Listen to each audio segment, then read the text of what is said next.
In the shadow of Leinster House were words continuously repeated yesterday as the news story of the 43-year-old man who died on a doorstep during the Dublin winter of 2014 was told by reporters. In the shadow of Leinster House, and again has already been mentioned, over 160 others in Dublin City are sleeping rough, which is a 20% rise on the same period as last year. And each of us could recite statistics in our own communities, as already happened. And, for example, 173 are homeless in South Dublin County. So I support an urgent debate on homelessness in Ireland. I thank Senator Crockwell for putting that forward. Something has to be done that is not being done now. And either the government's analyses of these problems are wrong or incomplete, or the political ideologies that direct their solutions are insipid, vacuous of original vision, or simply outdated.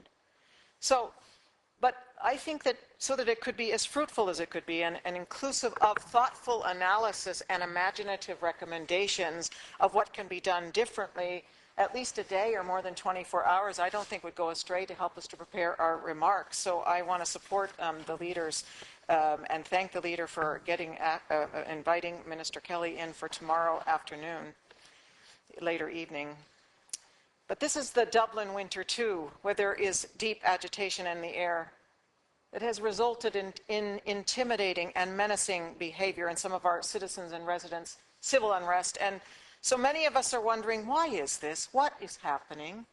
Well, I think it has much to do with the increasing and unattended to gap between those with enough and those with little or nothing. Several months ago now, a man called Thomas Piketty gave a lecture to over 700 people in Dublin on his book, Capital in the 21st Century. And one of his primary messages is that inequality of wealth and income are not good for any society. And he is not the first with this message. It is not good for any society. It is the seedbed of political, social, and economic instability. So solutions that are multifaceted and based on transparent and collective reasoning must be found. To conclude recent pronouncements, I think in the pre-general election mudslings regarding the left-right divide and the tax and spend versus less tax and more spend approach are not worthy of our citizens. They deserve more from us, especially those who will not have a place to sleep indoors this eve.